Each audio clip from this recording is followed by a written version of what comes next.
Hello everyone. तो आज की इस वीडियो में हम डिस्कस करने वाले हैं चैप्टर 18। चैप्टर 18 बात करता है trial before a court of session, मतलब कि जो ट्रायल चलेगा कोर्ट ऑफ सेशन में क्या इसका प्रोसीजर होगा, कैसे चलेगा इसका ट्रायल। ठीक है, तो चैप्टर 18 में सिंपली ये बताया कि इसका जो कोर्ट ऑफ सेशन में ट्रायल चलता है वो कैसे चलता है। तो इसमें सेक्शन 225 से लेकर सेक्शन 237 तक इसमें जो सेक्शन बताए गए हैं। तो चलिए स्टार्ट करते बिना देरी के हुए। स्टार्ट करने से पहले आप सबसे पहले अपने पास एक सीआरपीसी का बेरक ले लीजिए, जिसमें आप सेक्शन वाइज हम रीड करेंगे और इससे आपकी बेरक लैंग्वेज पर कमांड बनेगी। तो चलिए स्टार्ट करते हैं। सेक्शन 225 क्या बताता है? Trial to be conducted by public prosecutor, मतलब कि जो पब्लिक प्रोसिक्यूटर है वो कंडक्ट करेगा ट्रायल। ठीक है, in every trial before a court of session, जो भी ट्रायल चलते हैं before a court of session वो प्रोसिक्यूशन के लिए shall be conducted bye a public prosecutor, जो मतलब कि प्रोसिक्यूशन होता है वो कंडक्ट किया जाता है बाय ए पब्लिक प्रोसिक्यूटर। ठीक है, तो इसमें सेक्शन 225 में सिंपली बात की गई, जो प्रोसिक्यूशन साइड से होता है वो कौन कंडक्ट करता है? Public prosecutor. और जो 226 है ओपनिंग केस फॉर प्रोसिक्यूशन, मतलब कि जो केस है उसका प्रोसिक्यूशन कैसे ओपनिंग होगा। ठीक है, व्हेन द अक्यूज्ड अपीयर्स और is brought before the court, मतलब कि जब अक्यूज्ड अपीयर होता है और लाया जाता है before the court in persons of A commitment of the case under section 209। ठीक है, जैसे कि हमने 209 में पढ़ा था, अंडर सेक्शन इसका कमिटमेंट होता है in the before the court of session में। The prosecution shall open his case, जो प्रोसिक्यूटर होता है वो ओपन करता है his case by describing the charge, तो वो डिस्क्राइब करता है चार्ज को ब्रॉट अगेंस्ट द अक्यूज्ड, जिस पर्सन के अगेंस्ट चार्ज लाया जाता है, and stating by that what evidence he proposes to prove the guilt of the accused, मतलब कि उसके अगेंस्ट एविडेंस प्रूव किए जाते हैं जिससे कि अक्यूज्ड गिल्ट माना जाएगा। ठीक है, तो इससे रिलेटेड वो एविडेंस भी मतलब कि लाए जाते हैं बिफोर द कोर्ट। तो इसमें ओपनिंग केस में सिंपली ये है किस तरह से इसको ओपनिंग होगा। ठीक है, ओपनिंग केस फॉर प्रोसिक्यूशन, जो प्रोसिक्यूशन साइड होता है वो प्रोसिक्यूटर होता है, वो उसमें ओपन करता है by the describing the charge, वो डिस्क्राइब करता है चार्जेस को जो भी उस अक्यूज्ड पर्सन के अगेंस्ट होते हैं, और स्टेट करता है उसमें एविडेंस जो भी प्रूव होते हैं गिल्ट ऑफ द अक्यूज्ड। तो सेक्शन 227 क्या बात करता है? डिस्चार्ज से रिलेटेड। डिस्चार्ज क्या बात करता है? डिस्चार्ज का मतलब है कि अगर जिस पर्सन को बाय द फैक्ट्स जो भी एविडेंस है उसके बेस पर लगता है जज को कि उसको डिस्चार्ज कर देना चाहिए। ठीक है, तो केस वहीं पर डिस्क्लोज हो जाएगा। If upon consideration of the record of the case and the document submitted there with, अगर जो डॉक्यूमेंट जो रिकॉर्ड्स हैं वो सबमिट किए जाते हैं, records of the case and the documents submit किए जाते हैं, and the after hearing the submission of the accused, मतलब कि submission of the accused and the prosecution in this behalf, मतलब कि हियरिंग उनको सुनने के बाद submission of the accused and prosecution in this behalf, prosecution के बिहाफ पे द जज shall consider that there is not sufficient ground for prosecution proceeding against the accused, he shall discharge the accused and record his for so doing. तो इसमें simply ये बात की गई है, जब प्रोसिक्यूशन साइड से एविडेंस जो डॉक्यूमेंट्स होते हैं वो सबमिट कर देते हैं बिफोर द कोर्ट, और जब उनको सुना उनको मतलब कि हियरिंग कर लिया जाता है दोनों साइड से, दोनों पार्टी की साइड से, और फिर उसके बाद जज को ये अपीयर होता है कि उस पर्सन के अगेंस्ट जिसको अक्यूज ठहराया गया है उसके अगेंस्ट कोई सफिशिएंट ग्राउंड नहीं है। ठीक है, not sufficient ground for proceeding against accused, तो उसके रिगार्डिंग जज क्या करेगा? उसको डिस्चार्ज कर देगा अक्यूज्ड को फॉर रीजंस फॉर डूइंग, मतलब कि उसमें रिकॉर्ड करने पड़ेंगे रीजंस कि उसको डिस्चार्ज क्यों किया जा रहा है अक्यूज्ड को। ठीक है, सेक्शन 227 सिंपली डिस्चार्ज से रिलेटेड यही बात करता है। और सेक्शन 228 है वो 228 बात करता है फ्रेमिंग ऑफ चार्ज। फ्रेमिंग मतलब कि फ्रेम किए जाते हैं जो चार्ज। ठीक है, तो इसमें फर्स्ट क्लोज है, if after such consideration and hearing as aforesaid the जज is of opinion that there is ground for presuming that the accused has committed and which, मतलब कि अगर इफ आफ्टर सच कंसिडरेशन मतलब कि दोनों party को सुनने के बाद, हियरिंग करने के बाद, द जज इज ऑफ ओपिनियन, तो जज उसमें अपनी ओपिनियन देता है that there is ground for presuming that the accused has committed, मतलब कि अगर जज को ये लगता है कि ये ग्राउंड बन रहे हैं कि जो अक्यूज्ड है, अक्यूज्ड ने ऑफेंस कमिट किया है, तो उसके बेस पर वो चार्ज फ्रेम करेगा जज। ठीक है, तो इसमें एक ये सब क्लोज बताता है, is not exclusive trial by the court of session he may frame charge against the accused, अगर जो एक्सक्लूसिवली वो जो कोर्ट ऑफ सेशन में ट्रायल नहीं चलेगा तो वो क्या करेगा? पहले वो फ्रेम करेगा charge against the accused and by order, उसमें बाय ऑर्डर देगा, transfer the case for trial to the chief judicial magistrate, तो उसमें ट्रांसफर कर दिया जाएगा केस को, जिस भी कोर्ट में वह चलेगा तो वो सीजेएम को ट्रांसफर कर देगा, सेशन कोर्ट सीजेएम को, और या फिर any other judicial magistrate of the first class को, and direct the accused to appear before the chief judicial magistrate. और उस अक्यूज्ड को अपीयर कराने के लिए उसको डायरेक्शन दी जाएगी अक्यूज्ड को कि वो सीजेएम में और एज द केस में भी द चीफ जुडिशियल मजिस्ट्रेट मतलब कि judicial magistrate of the first class उसके सामने अपीयर हो। ठीक है, जैसे भी कोर्ट ने ऑर्डर में मेंशन किया, डायरेक्शन दिए, जैसे भी अक्यूज्ड को दिया है। ठीक है, on such date on as he deem fit, मतलब कि जितनी जो भी तारीख उसमें डेट उसको दी गई है उसी तारीख को उसको अपीयर होना होगा उस कोर्ट में, सीजीएम में या फिर जुडिशियल मजिस्ट्रेट फर्स्ट क्लास के पास। And thereupon such magistrate shall try the case offence in accordance with the procedure for the trial of warrant cases institute on a police report. और फिर जो उसका case है वो trial चलेगा उस कोर्ट में जिस कोर्ट में उसको डायरेक्शन दिया है। ठीक है, जो भी कोर्ट ऑफ सेशन ने डायरेक्शन दिया है सीजीएम को, जुडिशियल मजिस्ट्रेट फर्स्ट क्लास को, तो उस कोर्ट में उसका प्रोसीजर चलेगा। जो उसको प्रोसीजर चलेगा, procedure for trial of warrant cases, मतलब कि जो वारंट केसेस है उसी की तरह उसका ट्रायल चलेगा। Case institute on police report, जो भी केस इंस्टीट्यूट किया जाता है बाय द पुलिस रिपोर्ट। ठीक है, तो उसके बेस पर वारंट केसेस का ट्रायल उसमें चलेगा। और इसमें 20 सब क्लोज है, is exclusively trial by the court, और जो एक्सक्लूसिवली ट्रायल किया जाता है by the court, he shall frame in writing a charge against the accused. तो उसको जो एक्सक्लूसिवली ट्रायल किया जाता है बाय द कोर्ट तो वो फ्रेम कर सकता है in writing charge against the accused. ठीक है, जिस कोर्ट के अंडर वह चलेगा तो कोर्ट उसके अगेंस्ट क्या करेगी, चार्ज फ्रेम करेगी। जो सेकंड क्लोज है, सेकंड क्लोज बात करता है वेयर द जज frames any charge under close B of subsection 1, मतलब कि जैसे कि हमने सबसेक्शन 1 में बात की है, जज चार्ज फ्रेम करते हैं अक्यूज्ड पर्सन के अगेंस्ट, और the charge shall be read and explain to the accused. और फिर उसके बाद जो जज है, जज की एक ड्यूटी बनती है कि वो जो चार्ज उसके ऊपर लगे हैं उसको रीड और एक्सप्लेन करेगा अक्यूज्ड को। And the accused shall be asked whether he pleads guilty of the offence charge or claims to be tried, मतलब कि उस पर्सन से पूछा जाएगा कि आप प्लीड गिल्टी करते हैं, अपने गुनाहों को मानते हैं, ऑफ दी ऑफेंस जो भी उसको चार्ज पे रखा गया था, जो मतलब कि जो भी अक्यूज के अगेंस्ट जो भी चार्ज लगे थे उससे रिलेटेड उससे पूछ सकती है कोर्ट कि आप प्लीड गिल्टी करते हैं उसमें, और क्लेम्स टू बी ट्राइड, या फिर उसके अगेंस्ट उस पर केस चलाया जाए आगे। ठीक है, तो उससे केस सिंपली ये पूछेगा, मतलब कि जो जज है वो ये पूछेगा कि क्या आपके अगेंस्ट जो ट्रायल चलाया जाए, केस आगे चलाया जाए, या फिर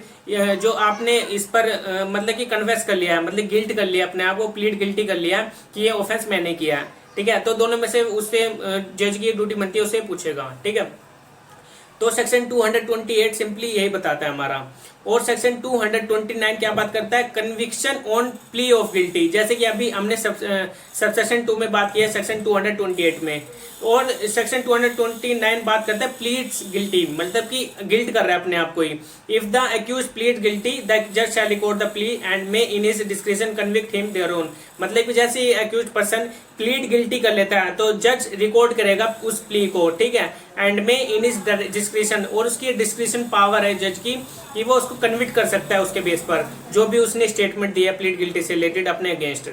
ठीक है, सेक्शन 229 सिंपली यही बात करता है। और जो सेक्शन 230 है, डेट फॉर प्रोसिक्यूशन एविडेंस, मतलब कि प्रोसिक्यूशन एविडेंस के लिए डेट फिक्स कर सकता है जज। ठीक है, इसमें प्रोसीजर बताया गया कि if the accused refuses to plead और डज नॉट प्लीड और क्लेम्स टू बी ट्राइड और is not convicted under section 229, मतलब कि अगर जो अक्यूज्ड रिफ्यूज कर देता है प्लीड्स गिल्टी करने के लिए और डज नॉट प्लीड, वो प्लीड नहीं करता है, और क्लेम्स टू बी ट्राइड, वो क्लेम करता है ट्रायल को आगे चलाने के लिए, और is not convicted under section 229, और उसको कन्विक्ट नहीं किया गया सेक्शन 229 के अकॉर्डिंग, तो उसमें जज shall fix a date for the examination of witness, मतलब कि जज डेट फिक्स करेगा for the examination of witnesses को। ठीक है, उनको एग्जामिन करने के लिए विटनेसेस को, and may on the application of the prosecution, मतलब कि on the application of the prosecution, मतलब कि प्रोसिक्यूशन जब एप्लीकेशन देगा वो उसमें किस लिए देगा, एग्जामिनेशन,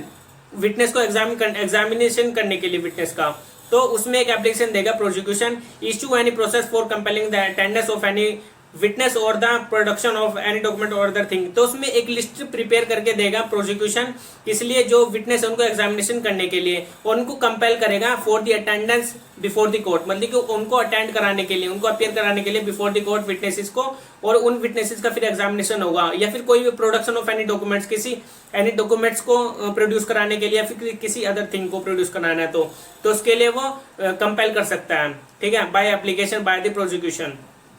तो इसमें सिंपली यही बात की गई कि इसमें डेट फिक्स की जाती है by the court prosecution evidence के लिए।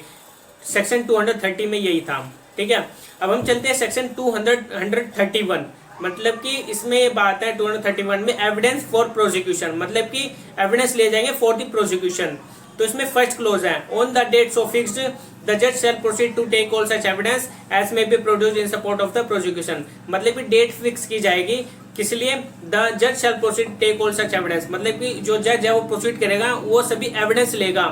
As may be produce in support of the prosecution, मतलब कि किसके? वो in support of the prosecution, किसके सपोर्ट में? प्रोसिक्यूशन के सपोर्ट में वो प्रोड्यूस किए जाएंगे, क्या किए जाएंगे? एविडेंस, ठीक है। जो भी जज डेट फिक्स करता है उसी डेट को। और जो सेकंड क्लोज है, द जज में इन हिज डिस्क्रिशन, मतलब कि जज के पास ये डिस्क्रिशन पावर है, permits the cross examination of any witness to be deferred, मतलब कि परमिट कर सकता है पार्टी को कि वो क्रॉस एग्जामिनेशन करे विटनेस का, ठीक है। और टू बी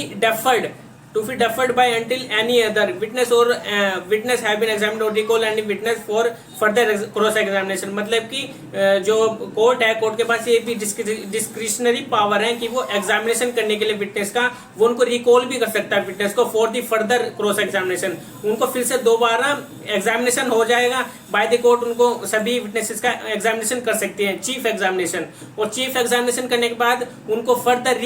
मतलब कि उनका क्रॉस एग्जामिनेशन हो जाता है और फिर उन विटनेस को दोबारा रिकॉल करना है, तो कोर्ट के पास ये डिस्क्रिशनरी पावर है कि उनको क्रॉस एग्जामिनेशन कर सकती है दोबारा रिकॉल करके उन विटनेसेस को। सेक्शन 232 है, वो एक्विटल की बात करता है, मतलब कि एक्विट कर दिया जाएगा उस एक्यूज्ड पर्सन को, किसके बेस पर? इसमें बताया procedure, if after taking the evidence for the prosecution, मतलब कि जो प्रोसिक्यूशन एविडेंस देता है उसको लिया जाता है बाय द कोर्ट, और फिर एग्जामिनेशन किया जाता है, examining the accused and hearing the prosecution and, मतलब कि एक्यूज्ड और जो प्रोसिक्यूशन है उनकी हियरिंग की जाती है, उनको सुना जाएगा दोनों को, दोनों पार्टी को। And the defence on the point, जो भी डिफेंस होते हैं ऑन द पॉइंट, उनको द जज consider that there is no evidence that the accused committed the offence, the जज shall record an order of acquittal, मतलब कि जज कंसिडर करेगा फिर दोनों पार्टी को सुनने के बाद, प्रोसिक्यूशन को और एक्यूज्ड पर्सन को, ठीक है। उनको एग्जामिन किया जाएगा बाय द कोर्ट, कब किया जाएगा? जब एविडेंस ले लिए जाएंगे और फिर उनको उन दोनों पार्टी को सुना जाएगा, ठीक है। और फिर उनके जो डिफेंस पॉइंट में होते हैं उनको सुना जाएगा, डिफेंस पॉइंट को। और फिर जज कंसिडर करेगा जो भी उसमें एविडेंस लिए गए थे, किसके अगेंस्ट? एक्यूज्ड पर्सन के अगेंस्ट कि, और ये माना जाता है जज के द्वारा कि जो एक्यूज्ड पर्सन ने ऑफेंस कमिट किया है ये उसने नहीं किया है, मतलब कि ये एविडेंस से पता लग रहा है, no evidence that the accused committed the offence, मतलब कि अगर कोई एविडेंस भी नहीं मिलता है तो उसमें जज डिक्लेयर कर सकता है उस एक्यूज्ड, मतलब कि उस एक्यूज्ड पर्सन को, उसको एक्विट कर सकता है बाय ऑर्डर, ठीक है। द जज shall record an order of acquittal, ठीक है, तो रिकॉर्ड कर सकता है ऑर्डर ऑफ एक्विटल का, ठीक है। तो इसमें उसको बरी कर दिया जाएगा एक्यूज्ड को। तो सिंपली सेक्शन 300, तो सेक्शन 232 सिंपली यही बात करता है। अब हम चलते हैं सेक्शन 233, इसमें बात की गई एंटरिंग अपॉन डिफेंस, मतलब कि एंटर किया जाता है अपॉन डिफेंस, मतलब कि डिफेंस के बेस पर इसमें एंटर की जा रही है। उसमें फर्स्ट क्लोज है, where the accused is not acquitted under section 232, मतलब कि जो इसमें एक्विटल कर दिया गया था एक्यूज्ड पर्सन को अंडर सेक्शन 232 के according, he shall be called upon enter on his defence and adduce any witness he may have in support thereof, मतलब कि अगर उसको अंडर सेक्शन 232 के अकॉर्डिंग उसको एक्विट नहीं किया जा रहा है एक्यूज्ड को, तो उसके बेस पर उसको कॉल्ड कर सकती है, उस पर्सन को, उस एक्यूज्ड पर्सन को कह सकती है कि वो इन डिफेंस वो एविडेंस लाए, अपने डिफेंस में कोई एविडेंस लाए ताकि उसको सपोर्ट मिले, उसमें जो भी एविडेंस उसके सपोर्ट में है उनको प्रूफ करे, ठीक है। तो उसमें उसको प्रूफ करना होगा एक्यूज्ड पर्सन को, तो कोर्ट उसको बोल सकती है एक्यूज्ड पर्सन को कि आप एड्यूस करें एविडेंस, ठीक है, इन डिफेंस, ताकि उसके सपोर्ट में हो, ठीक है। तो सेक्शन 233 यही बात करता है फर्स्ट क्लोज में। और जो सेकंड क्लोज है, if the accused puts in any written statement the जज file it with the record, मतलब कि अगर जो अक्यूज्ड पर्सन है वो अपने एविडेंस दे देता है, ठीक है, ऑन हिज डिफेंस पॉइंट, तो वो अपने रिटर्न स्टेटमेंट दे देता है, द जज shall file it with the record, और जज उसको रिकॉर्ड करेगा इन फाइल, ठीक है, टू क्लोज सिंपली ये बात करता है सेक्शन 233 का। और जो थर्ड क्लोज है, if the accused applies for the issue of process for compelling the attendance of any witness, अगर अक्यूज्ड पर्सन अप्लाई कर जज shall issue such process unless he considered for reasons to be recorded that such application would be refused on the ground that it is made for purpose of vexation और delay और for defeating and the end of justice. मतलब कि इसमें simply ये बात की गई, अगर एक्यूज पर्सन अप्लाई करता है for the issue of any process, मतलब कि अगर वो इशू करता है application for the appearance of the attendance, मतलब कि अटेंडेंस ऑफ एनी विटनेस, मतलब कि अटेंड कराना चाहता है किसी विटनेस को या फिर किसी प्रोड्यूस कराना चाहता है किसी डॉक्यूमेंट को या फिर किसी अदर थिंग को, तो कोर्ट उसको अलाउ कर सकती है एक्यूज पर्सन को, ठीक है, किस लिए, किसी विटनेस को अटेंड कराने के लिए कोर्ट में, या फिर उसको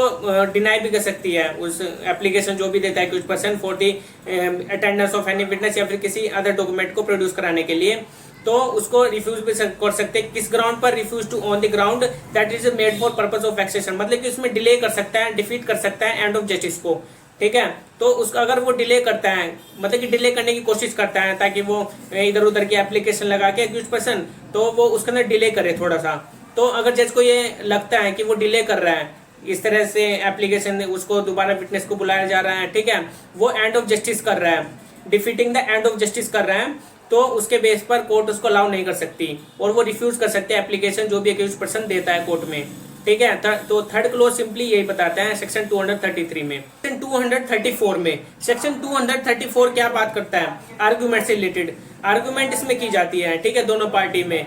When the examination of the witness for the defense is complete, मतलब कि अगर विटनेस का एग्जामिनेशन किया जा रहा है for the defense is complete, ठीक है, एग्जामिनेशन कर लिया जाता है विटनेस का for the defense is complete, the prosecutor shall sum up his case and the accused or his pleader shall be entitled to reply। जब एग्जामिनेशन किया जा रहा है विटनेस का इन डिफेंस, ठीक है, और वो कंप्लीट हो जाता है, तो जो प्रोसिक्यूटर है वो सम अप कर सकता है in case and the accused और इस प्लीडर, और जो अक्यूज्ड है और जो उसका प्लीडर है shall be entitled to reply, मतलब कि उनको एंटाइटल किया जा सकता है रिप्लाई का। अगर प्रोसिक्यूटर क्या करता है विटनेस का एग्जामिनेशन कर लेता है, उसके बाद रिप्लाई के लिए बोला जाता है किसको? प्लीडर को और जो अक्यूज्ड है उसको, ठीक है, तो उसके लिए रिप्लाई के लिए बोला जाएगा बाय द कोर्ट। उसमें प्रोवाइसो है, प्रोवाइसो बात करता है provide that where any point of law is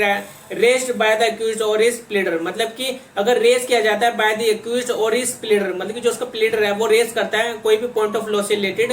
तो उसमें जो प्रोसिक्यूशन है may with the permission of the जज, वो परमिशन लेगा जज की और उसमें make his submission with regard to such point of law, जो पॉइंट ऑफ लॉ से रिगार्डिंग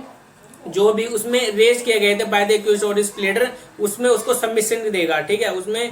वो प्रोसिक्यूटर क्या करेगा? उसको सबमिशन देगा, उसमें make his submission with regard to such point of law.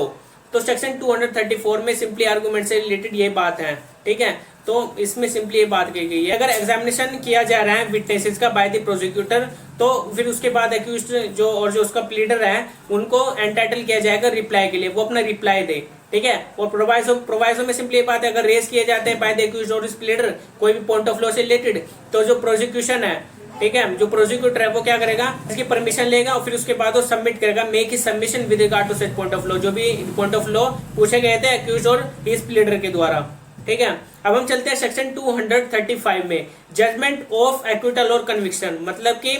Judgement of acquittal, मतलब कि जो भी जजमेंट दी जा रही है बाय द कोर्ट किससे रिलेटेड? एक्विटल और कन्विक्शन से रिलेटेड। तो इसमें फर्स्ट क्लोज बात क्या करता है? After hearing arguments and point of law the जज shall give a judgement in the case, मतलब कि आफ्टर हियरिंग, मतलब कि जो उसमें हियरिंग की जा रही है आर्गुमेंट्स के बेस पर ऑन पॉइंट ऑफ लॉ, ठीक है, पॉइंट ऑफ लॉ के बेस पर दोनों पार्टी में जो किया जा रहा है पॉइंट ऑफ लॉ पे के बेस पर किया जा रहा है, द जज shall give a judgement in the case, तो जज उसके बेस पर जजमेंट देगा इस केस में, ठीक है। तो फर्स्ट क्लोज सिंपली ये बात करता है। और जो सेकंड क्लोज है, if the accused is convicted, जो अक्यूज्ड पर्सन है उसको कन्विक्ट किया जा रहा है सेकंड क्लोज में, द जज shall unless he proceed in accordance with the provisions of section 316, तो उसके इस जो सेक्शन 360 है उसके प्रोविजंस के अकॉर्डिंग क्या करेगा? Hear the accuse on the question of sentence and then pass sentence on is according to him. तो इसमें सिंपली बात की गई है, जो फर्स्ट क्लोज है, फर्स्ट क्लोज में सिंपली बात की गई जो भी आर्गुमेंट्स होती है पॉइंट ऑफ लॉ से रिलेटेड दोनों पार्टी में, तो उसमें जज जो सुन लेगी दोनों पार्टी को और फिर जज उसमें अपनी जजमेंट देगा उस केस में। फर्स्ट क्लोज में सिंपली था। और जो सेकंड क्लोज है, सेकंड क्लोज में अगर अक्यूज को कन्विक्ट किया जा रहा है, ठीक है। तो उसमें जज unless he proceed in according with the provision section 360, जो सेक्शन 360 है प्रोविजन, ठीक है, तो उसमें हियर करेगा, उस अक्यूज पर्सन को सुनेगा, क्वेश्चन ऑफ सेंटेंस, ठीक है, तो क्वेश्चन पूछ सकता है कौन अक्यूज, ये जो भी उसको हियरिंग, जो भी उसको मतलब कि अक्यूज पर्सन को सुनने का मौका दिया जाएगा। बात रखेगा accuse person on the question of sentence, जो भी उसको सेंटेंस दी जा रही है उससे related, and then pass sentence on according to law, ठीक है, सेंटेंस पास कर दी जाएगी अकॉर्डिंग टू लॉ,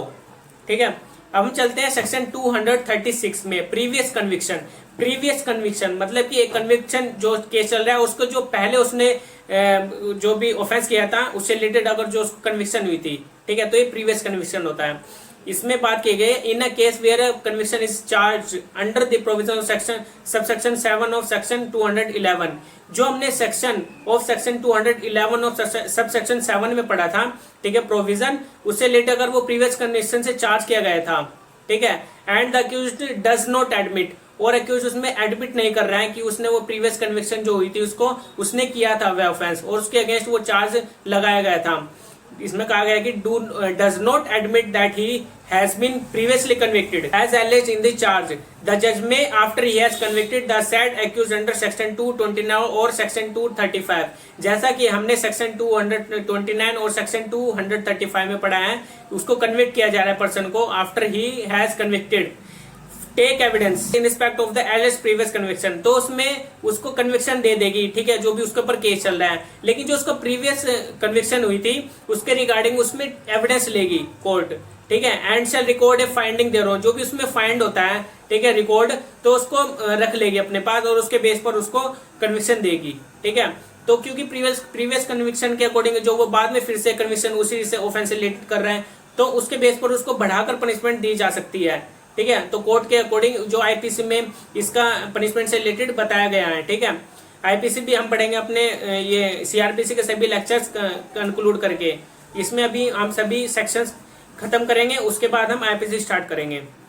ठीक है। तो इसमें प्रोवाइसो है, प्रोवाइसो क्या बात करता है, provide that no such charge shall be read out by the जज, मतलब कि जो जज है उसको रीड आउट नहीं कराएगा जो भी उस पर चार्ज लगे हैं, किसको, अक्यूज पर्सन को, be asked to plead thereto not the previous conviction referred, और ना ही उसको प्रीवियस कन्विक्शन से रिलेटेड जो भी उसके पास रिकॉर्ड आए हैं, जो भी उसको में प्रीवियस कन्विक्शन से रिलेटेड जो भी एविडेंस आए हैं उसको नहीं बताएगी, ठीक है। प्रोविजंस और इन एविडेंस एड्यूस्ड बाय इट, जो भी प्रोसिक्यूशन ने एविडेंस एड्यूस किए गया है अगेंस्ट द अक्यूज, तो उसके बारे में भी उसको नहीं बताएगी, लेकिन unless and until the accuse has been convicted under section 229 और सेक्शन 235 के अकॉर्डिंग अगर उसको कन्विक्शन दी जा रही है ये दो सेक्शन के अकॉर्डिंग, तो उसको बता दिया जाएगा, उसको रीड आउट कर दिया जाएगा जज के द्वारा अक्यूज पर्सन को, ठीक है, जो भी उसके अगेंस्ट प्रीवियस कन्विक्शन से रिलेटेड जो भी बात, जो भी एविडेंस आते हैं उसके बारे में, ठीक है, और जो प्रेजेंटली उसके ऊपर केस चल रहा है उसके बारे में जो भी एविडेंस आते हैं उसके अगेंस्ट।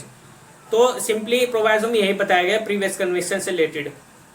अब हम अपने लास्ट सेक्शन में चलते हैं, सेक्शन 237। 237 बात करता है प्रोसीजर इन cases instituted under section 199 close 2, जो हमने सेक्शन 199 में अपनी प्रीवियस वीडियो में देखे थे। क्लोज 2 में क्या देखे थे, उसमें डेफामेशन से रिलेटेड बात की गई थी, तो आप उसको अगर आपने हमारी पहले वाली वीडियो नहीं देखी है तो आप हमारी सीआरपीसी की प्लेलिस्ट में जाकर सभी वीडियोस देख सकते हैं सीरीज वाइज, ठीक है। अब हम इसमें चलते हैं, इसमें फर्स्ट क्लोज क्या कहता है, a court of session taking cognizance of an offence under subsection 2 of section 199, मतलब कि जब किसी पर्सन को अंडर सेक्शन 199 ऑफ सबसेक्शन 2 उसको उसके अगेंस्ट ऑफेंस ले लिया, मतलब कि कॉग्निजेंस ले लिया जाता है by the court of session, जो भी अगर वो ऑफेंस करता है अंडर सेक्शन क्लोज 2 सेक्शन 199 में, ठीक है, तो उसको ट्रायल किया जा सकता है by the court of session और उसमें कॉग्निजेंस ले लेगी। Try the case in according with the procedure for the trial of warrant cases institute otherwise than on a police report before a court of magistrate, या फिर मतलब कि जो उसका केस चलेगा, उसको जो ट्रायल चलेगा वो ट्रायल ऑफ वारंट केसेस से रिलेटेड चलेगा, ठीक है, उसको इंस्टीट्यूट किया जाएगा otherwise than on a police report before a court of magistrate, इसमें पुलिस रिपोर्ट जो भी देती है उसमें कोर्ट ऑफ मजिस्ट्रेट में उसके थ्रू भी, ठीक है। फर्स्ट क्लोज सिंपली यही बताता है। और इसका जो प्रोवाइजो है, provided that the person against whom the offence is alleged to have been committed, जो अगेंस्ट ऑफेंस कमिट हुआ है, ठीक है, unless the court of session for reasons to be recorded, मतलब कि इसमें court of session reasons record करेगी, otherwise direct be examined as a witness for the prosecution. तो उसमें एग्जामिन किया जा सकता है विटनेसेस को फॉर द प्रोसिक्यूशन पर्पस के लिए, ठीक है। तो इसमें यही बताया गया कि अगर किसी पर्सन के अगेंस्ट, जिस पर्सन के अगेंस्ट ऑफेंस कमिट हुआ है, तो वो एग्जामिन कर लेगी विटनेस को for the prosecution, unless the court of reason recording, जो भी कोर्ट ऑफ सेशन ने उसमें रीजन रिकॉर्ड किए हैं अपने, उसके थ्रू भी चल सकता है, ठीक है। अब हम चलते हैं इसके सेकंड क्लोज में। Every trial under this section shall be held in camera if either party thereto so desire or if the court thinks fit so to do. तो इसमें जो सेकंड क्लोज है, अगर जो ट्रायल चलता है, ठीक है, अगर वो ट्रायल, अगर कोई भी पार्टी चाहती है कि वो इन कैमरा चले, ठीक है, मतलब कि ओपनली ना चले, इन कैमरा चले, तो वो इन कैमरा चल सकता है, अगर वो दोनों में से कोई भी पार्टी चाहती है तो, ठीक है। तो इसमें अब हम चलते हैं थर्ड क्लोज में। थर्ड क्लोज क्या बात करता है, if in any case such case the court discharge or acquits all any of the accused and is of opinion that there was no reasonable cause for making the accusation against them or any of them, by its order of discharge or acquittal direct the person against whom the offence has been was alleged to have been committed other than the president, vice president or the governor of a state or administrator of a union territory to show cause why he should not be compassionate to such accused or to each or any of the such accused when there was more than one। मतलब कि इसमें simply ये बात की गई है, जिस accused person ने, ठीक है, जिस अक्यूज पर्सन के अगेंस्ट क्या चला है, ट्रायल चला है, ठीक है, और अगर वो डिस्चार्ज कर जाता है, उस पर्सन को अक्यूज कर दिया जाता है, मतलब कि एक्विट कर दिया जाता है उस अक्यूज पर्सन को in the opinion of the court, ठीक है, जो भी उसमें रीजनेबल उसको लगता है कि उस पर्सन को एक्विट कर देना चाहिए, डिस्चार्ज कर देना चाहिए, और फिर वो किसको नोटिस भेजेगी, उस जिसने कंप्लेंट की थी, ठीक है, उस पर्सन के अगेंस्ट, तो उस पर्सन को क्या भेजेगी, शो कॉज नोटिस भेजेगी कि उसके अगेंस्ट कंपेंसेशन क्यों ना, मतलब कि कहा जाए कि आप भरे, ठीक है, not pay compensation to accuse to each और एनी ऑफ सच अक्यूज, मतलब कि उसको ये कहा जा सकता है कंप्लेनेंट को कि आप कंपेंसेशन पे करने के लिए क्यों ना कहा जाए आपको, ठीक है, अगर उस जो अक्यूज पर्सन के अगेंस्ट अगर वो प्रूव नहीं होता है तो कोर्ट उसके उस कंप्लेनेंट के ऊपर क्या लगा सकती है, कंपेंसेशन लगा सकती है, ठीक है। और जो इसका फोर्थ क्लोज है, इसको आगे बढ़ाने की बात करता है। आगे क्या बताता है इसमें, the court shall record and consider any cause which may be shown by the president person so directed and if it is certified that was no reasonable cause for taking the accusation it may for reasons to be recorded make an order that compensation to such amount not exceeding 1000 rupees as it may determined by be paid by such person to be accused or to each or any of them। मतलब कि इसमें court record करेगी and consider करेगी any such cause may be shown by the person to so directed, जिस person को show cause notice के लिए भेजा गया था उसको सुनेगी, ठीक है, एंड इफ इट सेटिस्फाइड, और अगर वो कोर्ट सेटिस्फाइड हो जाती है, there was no reasonable cause, ठीक है, अगर उसके जो जिस पर्सन को कहा गया था अपना रिप्लाई करे, ठीक है, जो भी उसको शो कॉज नोटिस का भेजा गया था, जिस पर्सन को अक्यूज पर्सन को अंडर सबसेक्शन 3 में जो भी हमने बताया था, अक्यूज पर्सन को नोटिस दिया जाता है कि आपको क्यों ना कहा जाए कंपेंसेशन देने के लिए, किसको, कंप्लेनेंट को, तो उसके बेस पर कोर्ट उसको क्या, अगर रीजनेबली उसको लगता है कोर्ट को कि उसमें कोई रीजन नहीं है, तो उसके अगेंस्ट कंपेंसेशन दे सकती, कह सकते कि आप कंपेंसेशन पे करें, लेकिन जो कंपेंसेशन होगा उसकी लिमिट होगी, एक मतलब कि 1000 रुपीज से ज्यादा की नहीं होगी कंपेंसेशन, उस पर्सन के अगेंस्ट क्या नहीं होगा, 1000 रुपए से ऊपर नहीं होगा। इट में determine and paid by such person to such accused or each of any of them, ठीक है, तो वो दिया जाएगा by the complainant fourth clause में। और जो फिफ्थ क्लोज है, compensation award under subsection 4 shall be recovered as if it were fine imposed by magistrate. तो जो कंपेंसेशन अवार्ड किया जा रहा है अंडर सबसेक्शन 4, तो उसको रिकवर किया जाएगा, it were a fine imposed, तो उसको एक फाइन माना जाएगा, फाइन इम्पोज किया गया है बाय द मजिस्ट्रेट, तो एक फाइन के रूप में उससे रिकवर किया जाएगा कंपेंसेशन, ठीक है। अब हम चलते हैं इसके सिक्स्थ क्लोज में, no person who has been directed to pay compensation under subsection 4, मतलब कि जिस पर्सन को no person who has been directed to pay compensation shall by reason of such order be exempted from any civil or criminal liability in respect of the complaint made under this section। मतलब कि sixth close simply बात करता है, जिस person को direction दी गई है कि आप कंपेंसेशन पे करें अंडर सबसेक्शन 4 में, जैसे कि हमने बताया था, और by reason of such order, मतलब कि अगर उसमें ऑर्डर में ये भी रीजन रिकॉर्ड करता है, बी एग्जेम्प्टेड, मतलब कि उसको एग्जेम्प्ट किया जाएगा फ्रॉम एनी सिविल और क्रिमिनल लायबिलिटी से, ठीक है, उसके ऊपर कोई सिविल और क्रिमिनल लायबिलिटी नहीं होगी इन रिस्पेक्ट ऑफ द कंप्लेंट, ठीक है, किसके रिस्पेक्ट में, कंप्लेंट के रिस्पेक्ट में अंडर दिस सेक्शन, जो भी सेक्शंस में बताया गया है। और उसको मतलब कि सिविल और क्रिमिनल लायबिलिटी से एग्जाम्प्ट कर दिया जाएगा अगर वो ऑर्डर में रीजंस रिकॉर्ड करता है। तो कौन, उसमें लिखना होगा ऑर्डर में बाय द मजिस्ट्रेट या फिर कोर्ट, तो उसमें लिखेगी कि उसको एग्जाम्प्ट किया जाएगा सिविल और क्रिमिनल लायबिलिटी से अगर वो कंपेंसेशन पे कर देता है तो, ठीक है। और उसमें प्रोवाइजो बताते हैं, provide that any amount paid to an accused person, मतलब कि वो अमाउंट पे करे टू एन अक्यूज्ड पर्सन, किसको, अक्यूज्ड पर्सन को, under this section shall be taken into account in awarding compensation to such person in any subsequent civil suit relating to same matter। तो जो वो award compensation किया गया था to such person in any subsequent civil suit relating to same matter, तो उसको same matter में subsequent civil जो सूट रिलेट करता है तो उसमें भी उसको अवॉर्ड किया जाएगा, ठीक है। सेम मैटर में जो भी अगर सेम मैटर चल रहे हैं तो उसमें भी उस पर्सन को क्या किया जाएगा, अवॉर्ड किया जाएगा कंपनसेशन। और जो सब क्लॉज 7 है, the person who has been order under subsection 4, जिस पर्सन को, जैसे कि अभी सबसेक्शन 4 में बताया था हमने कि ऑर्डर किया जाता है बाय द कोर्ट किसी कंप्लेंट को जो फाइन इम्पोज करने के लिए कहा गया था, उसके ऊपर फाइन इम्पोज किया गया था कंपनसेशन रिलेटेड कि वह कंपनसेशन पे करे,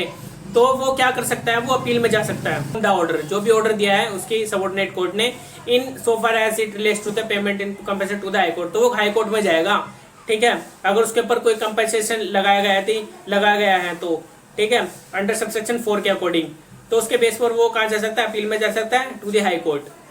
और इसमें जो क्लॉज 8 है, when an order of for payment of compensation in to an accused person is made, or order for payment of compensation, मतलब ऑर्डर किया गया है for the payment of compensation, pay करे टू एन अक्यूज्ड, किसको, accused person को, ठीक है। The compensation shall not to be paid, अगर वो कंपनसेशन पे नहीं किया जाता है बाय द कंप्लेनेंट, जो भी कंप्लेनेंट के ऊपर अगर जो भी चार्ज लगाए थे कंपनसेशन के अंडर सबसेक्शन 4 में, ठीक है, to him period allowed for the prosecution of the appeal is elapsed, मतलब कि वो जिस पर्सन पर क्या लगाया गया है, कंपनसेशन लगाया गया है, और वो कंपनसेशन कब तक पे नहीं करेगा, मतलब कि जब तक वो उसका अपील का टाइम इलेप्स नहीं हो जाता, ठीक है। Presentation of the appeal has elapsed, और अगर वो अपील में चले जाता है, if an appeal is presented before the appeal has been decided, मतलब कि अगर वो अपील में चले जाता है तो फिर उसके बाद जो भी अपील का ऑर्डर था अपील में जाने के बाद हाई कोर्ट में जाता है, तो हाई कोर्ट का जब तक ऑर्डर नहीं आ जाता है जब तक वो फाइन पे नहीं कर सकता, ठीक है। मतलब कि उसके पास ये राइट है, वो पे नहीं कर सकता। तो अगर जब तक वो अपील का ऑर्डर नहीं आ जाता कोई फर्दर, या फिर उसमें कोई डिसीजन नहीं आ जाता है, तो उसके बेस पर वो फाइन पेमेंट नहीं करेगा, ठीक है, जो भी उसके ऊपर कंपनसेशन लगाया गया था। अगर वो कोई डिसीजन आ जाता है बाय द हाई कोर्ट और उसको हाई कोर्ट को लगता है कि उसको पे करना चाहिए, तो वो पे करेगा, ठीक है। तो आज हमने सेक्शन 237 तक जो हमारा सेशन कोर्ट से रिलेटेड जो टॉपिक था, ट्रायल ऑफ सेशन कोर्ट के, ट्रायल ऑफ जो कोर्ट ऑफ सेशन में चलेगा उसका क्या प्रोसीजर है, हमने अच्छे से जान लिया। इसमें सेक्शन 225 से लेकर के सेक्शन 237 तक आज हमने चैप्टर 18 डिस्कस कर लिया है, ठीक है। तो आज के लिए इतना ही था।